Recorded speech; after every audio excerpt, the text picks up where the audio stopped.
My name is Elena, and this is the story of how I fell in love with a hunter. It all began when I moved to a small, picturesque village nestled at the edge of a vast, mysterious forest. I had come seeking tranquility and a fresh start, leaving behind the chaos of the city and my previous life. The village was quaint, with cobblestone streets, charming cottages, and a close-knit community that seemed frozen in time. One sunny afternoon, feeling adventurous, I decided to explore the forest that had always intrigued me from a distance. The villagers often spoke of it with a mix of awe and fear, hinting at the mysteries it held. Ignoring their warnings, I ventured deeper into the woods, captivated by the beauty of the towering trees and the symphony of nature around me. As I wandered further, I lost track of time and direction. The sun dipped lower, casting long shadows that seemed to dance around me. Suddenly, I heard a rustle in the bushes, followed by a low growl. Panic surged through me as a wild boar charged out, its tusks gleaming menacingly. My heart pounded in my chest as I tried to back away, but my feet seemed rooted to the ground. Just when I thought I was done for, a figure emerged from the trees with the grace and swiftness of a predator. He moved with a confidence that spoke of years spent in the wilderness. With a single, fluid motion, he knocked an arrow and released it, striking the boar and stopping it in its tracks. The animal fell to the ground with a final grunt, and silence descended once more. I stood there, stunned and shaking, as the man approached. He was ruggedly handsome, with sharp features and eyes that seemed to pierce right through me. His dark hair was tousled, and his clothes bore the marks of a life lived on the edge of civilization. He introduced himself as Lucas, the village hunter. "Are you all right?" he asked, his voice a deep, soothing rumble. I nodded, struggling to find my voice. "Yes, thank you. That was close."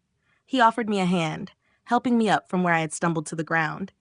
"You shouldn't be out here alone. The forest can be dangerous, especially at dusk." There was a sternness in his tone, but also a flicker of concern in his eyes. I felt a strange pull towards him, an inexplicable connection that I couldn't ignore. "I didn't mean to intrude," I said, brushing dirt off my clothes. "I just wanted to explore." Lucas's expression softened slightly. Curiosity can be a good thing, but you need to be careful. These woods hold more than just wild animals. He escorted me back to the village, his presence a reassuring shield against the encroaching darkness. As we walked, I couldn't help but steal glances at him, wondering about the life he led and the secrets he might be hiding. When we reached the edge of the forest, my neighbor Marianne was waiting, her expression a mix of relief and exasperation. "Elena, I was worried sick. You shouldn't have gone into the forest alone." "I'm sorry, Marianne. I didn't realize," I began, but she cut me off with a wave of her hand. "Just be more careful next time," she said, then turned to Lucas. "Thank you for bringing her back safely, Lucas." He nodded curtly and without another word, disappeared into the shadows. I watched him go, a sense of longing and curiosity blooming within me. Marianne sighed, shaking her head. "You've met Lucas, then. He's a good man, but there's a darkness about him. Be careful, Elena." Over the next few days, I found myself thinking about Lucas more than I cared to admit. I wanted to understand the mystery behind his reclusive nature and the unspoken warning in Marianne's words. Driven by a mix of curiosity and something deeper, I resolved to uncover the secrets that surrounded the enigmatic hunter. Little did I know, my quest for answers would lead me into a world of danger and magic, testing the limits of my courage and the strength of my heart. This was just the beginning of a journey that would change my life forever. Days turned into weeks, and my curiosity about Lucas only grew. Each time I saw him in the village, whether he was trading pelts or simply passing through, my heart would quicken, and I couldn't shake the feeling that there was more to him than met the eye. Marianne's warnings played in my mind, but they only fueled my desire to know him better. One evening, as the sun began to set, I decided to visit the local tavern. It was a cozy place where villagers gathered to share stories and unwind. I hoped to catch a glimpse of Lucas and perhaps find a way to strike up a conversation. As I entered, the warm glow of the hearth and the murmur of friendly chatter enveloped me. To my surprise, Lucas was there, sitting alone at a corner table, nursing a drink. He seemed lost in thought, his usual stern expression softened by the flickering candlelight. Gathering my courage, I approached him, my heart pounding in my chest. Mind if I join you? I asked, trying to sound casual. He looked up, a flicker of surprise crossing his face before he nodded. Sure. I sat down, feeling a mix of excitement and nervousness. For a moment, we sat in silence, the noise of the tavern fading into the background. I wanted to thank you again for saving me that day in the forest, I began. I'm not sure what would have happened if you hadn't shown up. Lucas shrugged, his gaze fixed on his drink. It's what I do. The forest is dangerous for those who don't know it well. There was a pause, and then he added, almost reluctantly, You shouldn't go there alone. I've learned my lesson, I replied with a small smile, but I can't help being curious about the forest, and about you. He raised an eyebrow, a hint of a smile tugging at the corners of his mouth. Curiosity can be a dangerous thing. I've been told, I said, glancing around the tavern. But I want to understand. The villagers speak of you with a mix of respect and fear. Why is that? Lucas sighed, running a hand through his hair. I've lived here all my life. My family has always been the protectors of this village, keeping the creatures of the forest at bay. But there's a price to that protection. I leaned in, captivated. What kind of price? He looked at me, his eyes dark and intense. There are things in the forest that most people don't understand. Ancient curses, spirits, creatures that defy explanation. My family was cursed long ago to bear the burden of this protection. It's a lonely life, and it comes with sacrifices. The weight of his words settled over me, and I felt a pang of empathy for the solitary life he led. That sounds incredibly difficult. It is, he admitted, his voice tinged with sadness, but it's necessary to keep the village safe. As we talked, I felt a deeper connection forming between us. Lucas was not just a hunter. He was a guardian, a protector burdened by a legacy he hadn't chosen. The more he opened up, the more I wanted to be a part of his world, to share in his struggles and help lift the weight he carried. The evening passed quickly, and before I knew it, the tavern was closing. Lucas stood up and I followed suit, reluctant to end our conversation. Thank you for talking with me, I said softly. I'd like to learn more if you're willing to share. He looked at me for a long moment, then nodded. Meet me tomorrow at dawn by the forest edge. I'll show you what I can. My heart soared at his words, and I smiled. I'll be there. As I walked back to my cottage, the moon casting a silvery glow over the village, I felt a sense of anticipation and excitement. Tomorrow, I would begin to unravel the mystery of Lucas and the forest. Little did I know, this journey would bring us closer than I ever imagined, and reveal truths that would change both our lives forever. The next morning, I woke before dawn, a mix of excitement and nervousness coursing through me. The village was still shrouded in darkness, the only sound the gentle rustling of leaves in the early morning breeze. I made my way to the forest edge, where Lucas was already waiting. He stood with his back to me, his silhouette framed by the first light of dawn. Ready? He asked without turning around, his voice breaking the silence. Yes, I replied, stepping closer. We ventured into the forest together, the air cool and crisp. Lucas moved with a grace and familiarity that spoke of years spent navigating these woods. I followed closely, my senses heightened by the stillness and the sense of impending discovery. As we walked, Lucas began to explain the history of the forest and his family's role as its guardians. This forest is ancient, Elena. It holds secrets and dangers that most people can't even imagine. My family has been bound to protect the village from these threats for generations. But why you? I asked, my curiosity piqued. Why your family? He hesitated, then sighed. Long ago, my ancestors made a pact with the spirits of the forest. In exchange for protection, we were given certain abilities. But with those abilities came a curse. Every generation, one member of the family is chosen to bear the burden. This time, it's me. I listened, fascinated and saddened by the weight he carried. What kind of curse? Lucas glanced at me, his eyes troubled. It's difficult to explain. The curse manifests in different ways, but for me, it means becoming something else under the full moon, something dangerous. My heart skipped a beat. You mean you turn into a beast? He nodded, his expression grim. Yes, that's why I live on the outskirts of the village, away from people. It's to protect them from me. The revelation was both terrifying and heartbreaking. I couldn't imagine the isolation and fear Lucas must have felt, living with such a burden. Is there no way to break the curse? I asked, hope tinging my voice.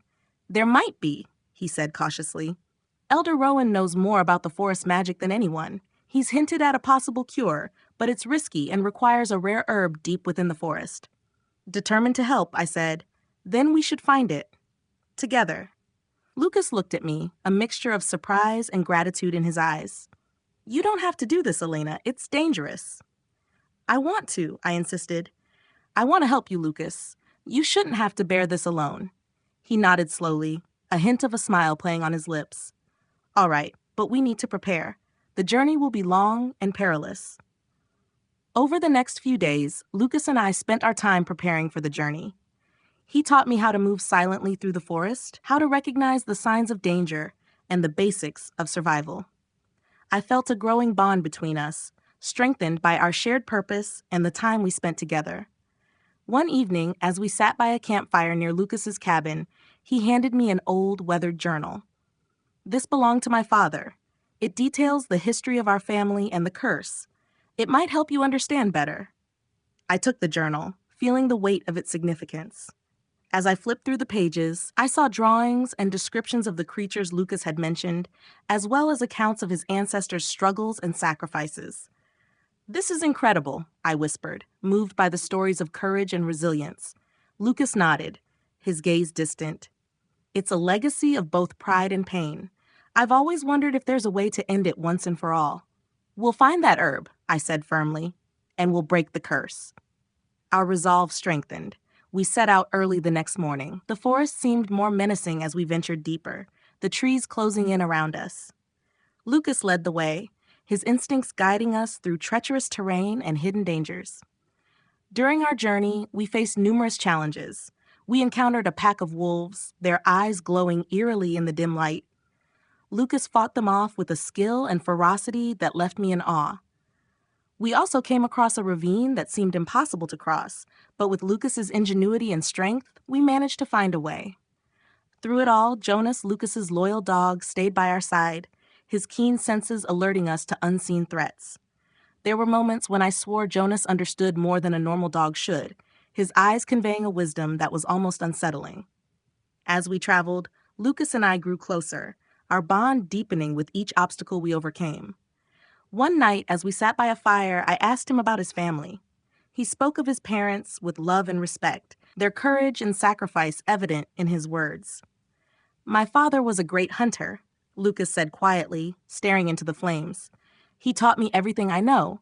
And my mother, she was the heart of our family. She believed in the goodness of people, even when the curse took its toll on us. What happened to them? I asked gently. They were killed by a creature from the forest, he replied, his voice filled with pain. A creature I now hunt to protect the village. It's my way of honoring their memory. I reached out, placing a hand on his arm. I'm so sorry, Lucas. He looked at me, his eyes softening. Thank you, Elena. Your kindness means more than you know. As the days turned into weeks, we finally reached the heart of the forest. There, amidst a grove of ancient trees, we found the rare herb we had been searching for. It was a delicate plant with luminescent leaves that seemed to pulse with an inner light. We found it, I whispered, my heart swelling with hope. Lucas nodded, but his expression was cautious. Now we need to perform the ritual to harness its power. It won't be easy. With Jonas's guidance, we gathered the necessary components and prepared for the ritual. As we began, the forest seemed to come alive around us, the air thick with anticipation. The ritual was intense, the energy crackling around us like a storm. As the final words were spoken, a blinding light enveloped us. And I felt a surge of power. When the light faded, Lucas collapsed to the ground, his body racked with pain. Panic seized me, but Jonas nudged me, his eyes urging me to stay calm. Lucas, stay with me, I pleaded, holding his hand. The forest seemed to hold its breath as Lucas fought against the curse. Finally, his breathing steadied, and he opened his eyes, a look of wonder on his face. It worked, he whispered. The curse, it's gone. Tears of joy filled my eyes as I embraced him. We had done it. We had broken the curse. The forest, once a place of danger and fear, now felt like a sanctuary, a testament to our love and determination. As we made our way back to the village, I knew that our journey was far from over. But whatever challenges lay ahead, we would face them together, our bond stronger than ever. This was just the beginning of a new chapter in our lives, one filled with hope, love, and the promise of a brighter future. Returning to the village was like stepping into a dream. The familiar sights and sounds took on a new significance, each moment richer for the journey we had shared. Lucas walked beside me, the weight of the curse no longer bearing down on his shoulders. He looked lighter, freer, and for the first time, truly at peace. The villagers greeted us with curiosity and cautious respect. Many had long viewed Lucas with a mixture of fear and reverence, but as they saw the change in him, their attitudes began to soften. Marianne was the first to approach, her eyes wide with astonishment. "Elena, Lucas, you're back!" she exclaimed, pulling me into a tight hug. "We were so worried." "We did it, Marianne," I said, my voice brimming with excitement. "We found the herb and broke the curse." Marianne's eyes flicked to Lucas, her expression one of disbelief and hope. "Is it true?" Lucas nodded, a small smile playing on his lips. "Yes, the curse is broken." A cheer went up from the villagers gathered around us, their relief and joy palpable. Lucas and I exchanged a glance, a silent acknowledgement of the bond that had grown between us. But even as the village celebrated, a lingering doubt gnawed at the back of my mind. The journey had been perilous, and I couldn't shake the feeling that there were more challenges yet to come. Over the following weeks, Lucas and I spent more time together, our relationship deepening with each passing day. We walked through the village, hand in hand, sharing stories and laughter. The villagers began to see Lucas not as a fearsome protector, but as a man who had sacrificed much for their safety. One evening, as the sun set over the village, casting a golden glow over everything, Lucas and I found ourselves alone by the edge of the forest.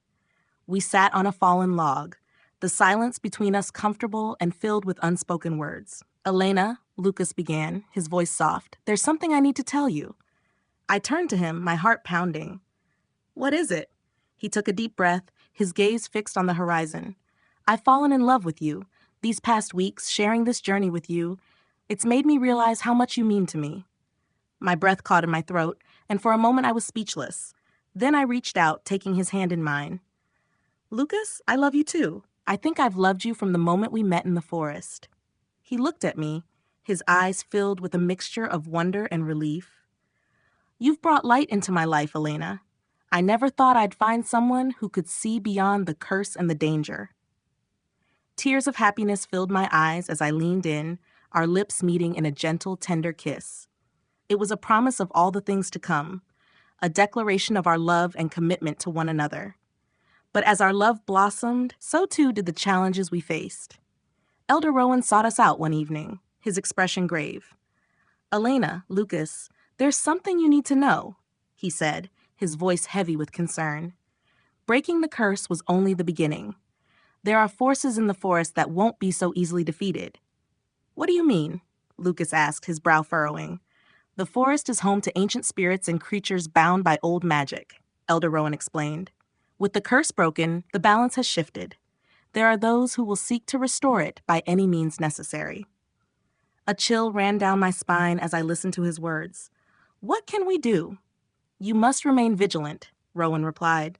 "There's a darkness that stirs in the heart of the forest, and it will seek out those who disrupted its power. Together, you must find a way to protect the village and yourselves." Lucas and I exchanged a determined look. "We'll face whatever comes," I said, my voice resolute. "We won't let anything tear us apart." The days that followed were a whirlwind of preparation. Lucas and I trained harder, learning to fight together, to anticipate each other's moves. Jonas, ever faithful, stayed close, his presence a comfort and a reminder of the bond we shared with the forest. One night, as we lay under the stars, Lucas turned to me, his expression serious. "Elena, there's something else I need to tell you." "What is it?" I asked, sensing the gravity in his voice. "There's a legend passed down through my family," he began.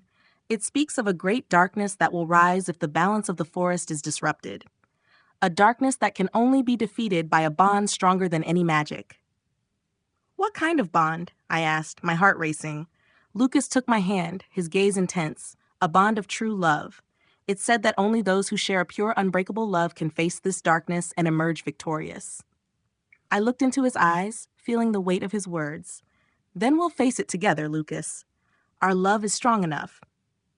As the stars shimmered above us, we made a silent vow to protect each other and the village, no matter what came our way. The challenges ahead were daunting, but our love gave us the strength to face them. Little did we know, our greatest test was yet to come, and it would push our bond to its limits, forcing us to confront our deepest fears and the true power of the forest. The following days were filled with a sense of foreboding. The village, once a place of tranquility and routine, now seemed charged with an undercurrent of tension. Lucas and I could feel it in the air, the way the trees whispered secrets to each other and the shadows seemed to stretch longer than usual. The balance had indeed been disrupted, and the forest was reacting. One evening, Elder Rowan called a meeting of the village elders and key members. Lucas and I sat at the front, with Jonas lying faithfully at our feet. Rowan stood, his ancient eyes scanning the faces of those gathered. "We must act quickly," Rowan began. "The spirits and creatures of the forest are stirring, and their unrest could lead to catastrophe. We need to restore the balance before it's too late." A murmur of concern spread through the room. Lucas squeezed my hand, a silent reassurance that we would face this together. "How do we restore the balance?" I asked, my voice steady despite the anxiety gnawing at my insides. "There is a ritual," Rowan explained. "A powerful one that requires the rare herb you found, but also something more. A sacrifice. It's said that the life force of a willing guardian can appease the spirits and bring harmony back to the forest." A heavy silence fell over the room. I glanced at Lucas, whose face was set in a mask of determination. "We'll do whatever it takes," he said firmly. "But there must be another way. We can't sacrifice someone's life." Rowan nodded. "I agree. That's why we must find an alternative. There's an ancient text in the heart of the forest, hidden in the ruins of an old temple. It might hold the key to performing the ritual without a sacrifice." "We'll find it," I said, my resolve hardening. "Tell us where to go." Rowan handed us a map, his fingers trembling slightly. "The journey will be perilous, and the temple is guarded by powerful entities. You must be prepared for anything." With the map in hand, Lucas and I set out at dawn. The villagers watched us leave, their faces a mix of hope and fear. Jonas trotted beside us, his presence a comforting constant. The path to the temple was treacherous, filled with natural obstacles and the ever-present sense of being watched by unseen eyes. As we ventured deeper, the forest grew denser, the trees towering above us like ancient sentinels. The air was thick with the scent of moss and earth, and the light barely penetrated the canopy. Lucas led the way, his instincts guiding us through the labyrinthine paths. Hours turned into days as we navigated the forest, encountering creatures that tested our courage and skill. We fought off a swarm of shadowy beings that seemed to dissolve into mist when struck, and narrowly escaped a sinkhole that appeared out of nowhere. One night, as we set up camp, Lucas turned to me, his expression serious. "Elena, if something happens to me..." "Don't," I interrupted, placing a finger on his lips. "We're in this together, Lucas. We'll find that text and save the village. No what-ifs." He nodded, his eyes reflecting the flickering flames of our campfire. "You're right. We'll make it through this." The next day, we reached the temple. It was an imposing structure, covered in vines and half buried in the earth. The air was charged with an ancient energy, and I could feel the weight of history pressing down on us. We approached cautiously, every sense alert to potential danger. Inside the temple, the atmosphere was even more oppressive. The walls were covered in carvings depicting scenes of battles and rituals, and the air was thick with the scent of decay. In the center of the main chamber, on a stone pedestal, lay the ancient text. As we approached the pedestal, a low growl echoed through the chamber. Out of the shadows emerged a guardian, a massive wolf-like creature with eyes that glowed like embers. It barred our path, its teeth bared in a snarl. Lucas stepped forward, his bow at the ready.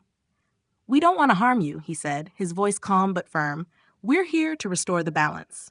The creature paused, its eyes flickering with something that looked almost like recognition. Slowly, it lowered its head, allowing us to pass. I reached out and carefully took the text from the pedestal, my heart pounding in my chest. As we turned to leave, the creature watched us, its gaze intense but not hostile. I felt a strange connection to it, as if it understood our purpose. With the text in hand, we made our way back through the forest, our pace quickened by the urgency of our mission. Back in the village, Rowan greeted us with a mix of relief and anticipation. We gathered in the center of the village, where a large circle had been prepared for the ritual. The villagers watched in hushed silence as Rowan opened the ancient text and began to chant the incantation. The air shimmered with magic, and I felt a surge of energy as the ritual progressed. Lucas stood beside me, his hand gripping mine tightly. As the final words were spoken, a blinding light enveloped us, and I felt a powerful force course through me. When the light faded, the forest seemed to sigh with relief. The oppressive atmosphere lifted, replaced by a sense of peace and harmony. The balance had been restored, and the villagers cheered, their faces alight with joy. Lucas and I embraced, tears of relief and happiness streaming down our faces. We had done it. We had saved the village and the forest. But as I looked into Lucas's eyes, I knew our journey was far from over. We had faced incredible challenges and emerged victorious, but there were still mysteries to uncover and adventures to embark on. As the village celebrated, Lucas and I slipped away, seeking a quiet moment alone. We stood at the edge of the forest, the moon casting a silvery glow over everything. Lucas turned to me, his eyes filled with love and gratitude. "We did it, Elena," he said softly. "We saved the village." "Yes, we did," I replied, smiling up at him. "And we'll face whatever comes next, together." With the forest at our backs and the village before us, we walked hand in hand, ready to face whatever challenges the future held. Our love had proven strong enough to overcome even the darkest of curses, and I knew that as long as we were together, we could conquer anything. The days following the ritual were a time of rebuilding and healing for the village. The forest, once a source of fear and danger, now seemed to breathe with new life. Animals returned, plants flourished, and the villagers went about their daily lives with a renewed sense of peace.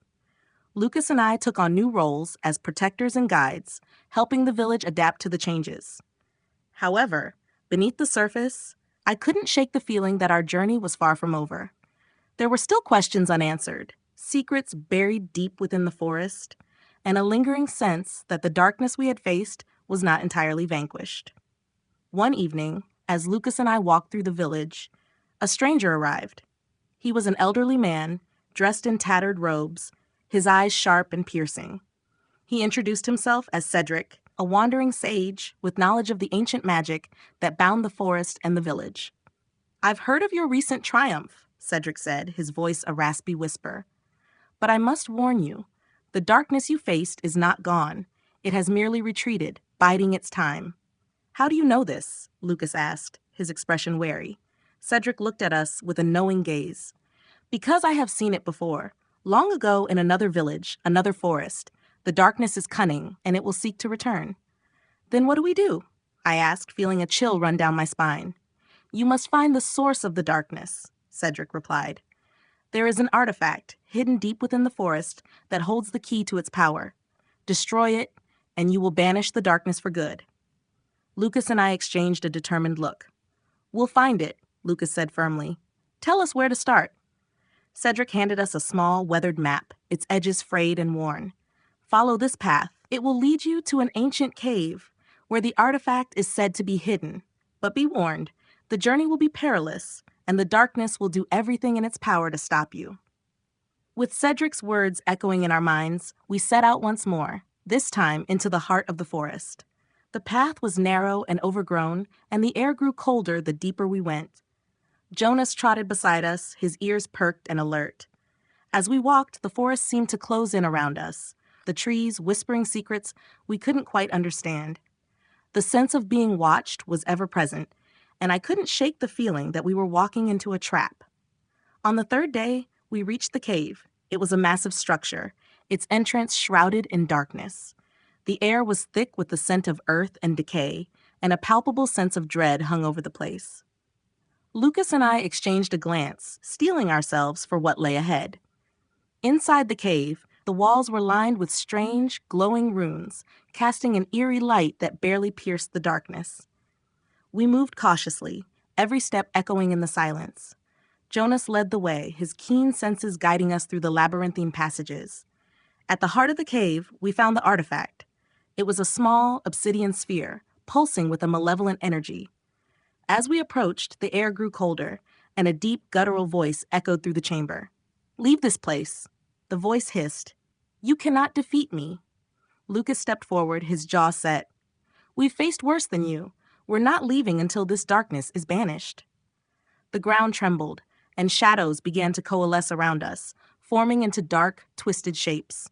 We fought them off, our weapons flashing in the dim light, but for every shadow we struck down, another took its place. As the battle raged, I remembered Cedric's warning. "The artifact holds the key to its power," he had said. "Destroy it, and you will banish the darkness."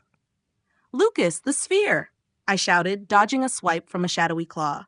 "We need to destroy it." Lucas nodded, his eyes locked on the artifact. With a powerful swing, he brought his weapon down on the sphere.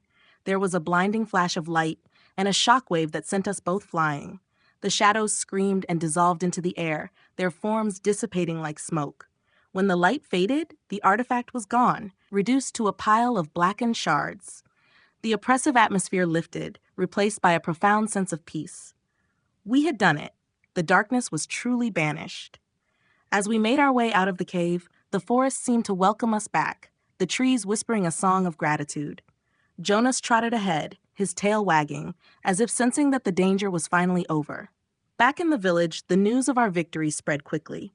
The villagers greeted us with cheers and tears of joy. Marianne ran to us, her face alight with relief.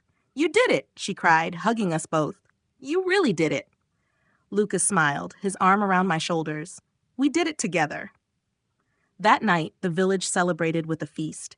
The air was filled with laughter and music, the scent of roasting meat and fresh bread mingling with the cool night air. Lucas and I sat together, watching the festivities, our hearts light with the knowledge that the darkness was gone. As the night drew on, Lucas took my hand, leading me away from the crowd. We walked to the edge of the forest, where the moonlight cast a silver glow over everything. "Elena," he said softly, turning to face me, "we've been through so much together. I can't imagine my life without you." I looked up at him, my heart swelling with love. "I feel the same way, Lucas. You're my everything." He smiled, pulling me close. "Then let's face the future together, no matter what it holds." We kissed under the moonlight, a promise of all the things to come. Our journey had been long and filled with challenges, but our love had proven strong enough to overcome even the darkest of curses. As we stood there, hand in hand, I knew that as long as we were together, we could conquer anything. And so, with the forest at our backs and the village before us, we walked into a future filled with hope, love, and the promise of endless adventures.